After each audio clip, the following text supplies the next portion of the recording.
చేస్తారు నెక్స్ట్? కథ రెడీగా ఉంది sir, just waiting.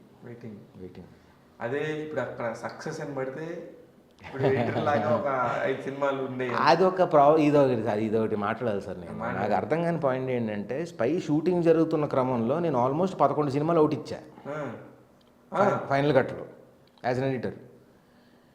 Cinema release అయిన తర్వాత డైరెక్టర్ అయిపోయాడు, ఎడిట్లు చేయట్లేదు అని వాళ్ళకి వాళ్ళే డిసైడ్ అయిపోయారు. అదేంటే నాకు అర్థం కాలేదు.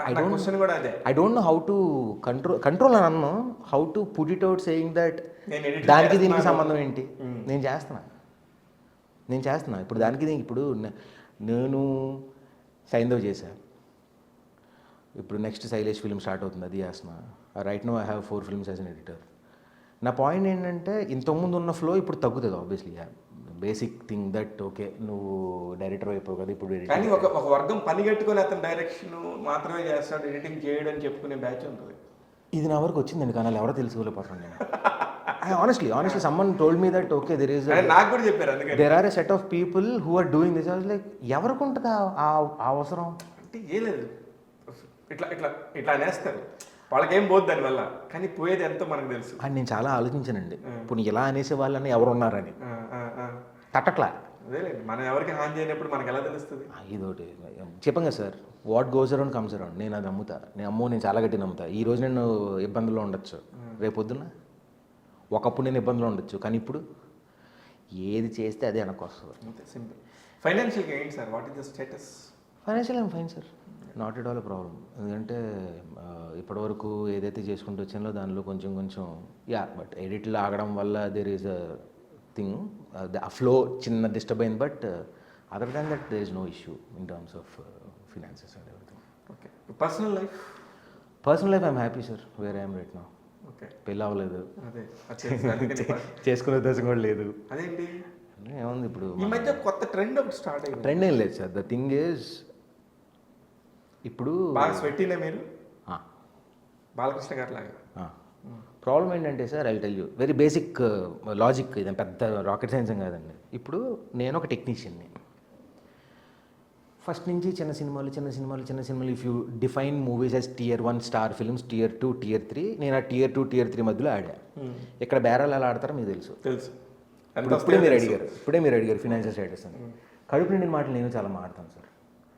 ఇప్పుడు నా కడుపు నిండిపోయింది అనుకోండి, ఇప్పుడు నాకు సినిమాకి ఒక సర్టెన్ నెంబర్ ఆఫ్ అమౌంట్ అని చెప్పి నేను దానిలోంచి కొంచెం సేవ్ చేసి నాకు బ్యాంక్ బ్యాలెన్స్ 7 డిజిట్ నెంబర్ ఉందనుకోండి, నేను హ్యాపీగా పెళ్లి చేసుకుంటాను, నాకు మామట్లేదు దాంట్లో. ఓకే.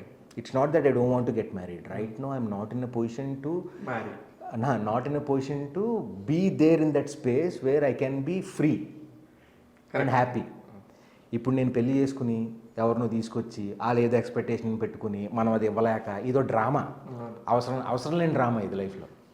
అంతే తప్ప పెళ్లి చేసుకోకూడదు అది ఇదేం కాదండి. ఇంట్లో ఏం మాట్లాడలేదు? అయ్యో అది గట్టిగానే ఎప్పుడు ఏంటి పలానా అమ్మాయి అజ్జుడు ఎవ్రీడే ఉంటుంది.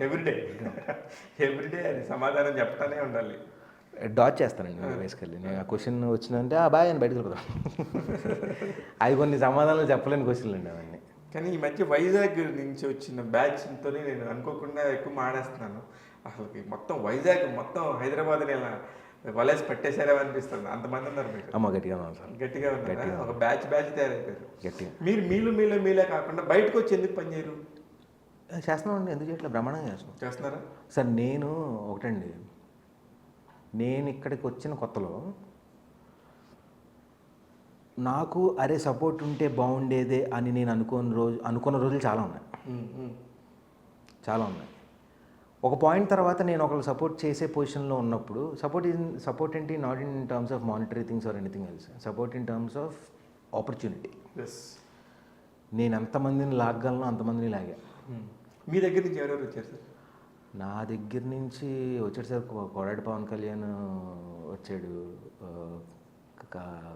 మన కార్తీక్ అని చెప్పి రవితేజ టీమ్ వర్క్స్ సుందర మాస్టర్ చేశాడు, అతను వచ్చాడు. మనోజ్ అని చెప్పి ఇంకొక అబ్బాయి వచ్చాడు. ఇప్పుడు భావిన్ అని మొన్నటి వరకు ఉన్నవాడు, వాడు ఇప్పుడు సింగిల్ కార్డ్ అయ్యాడు.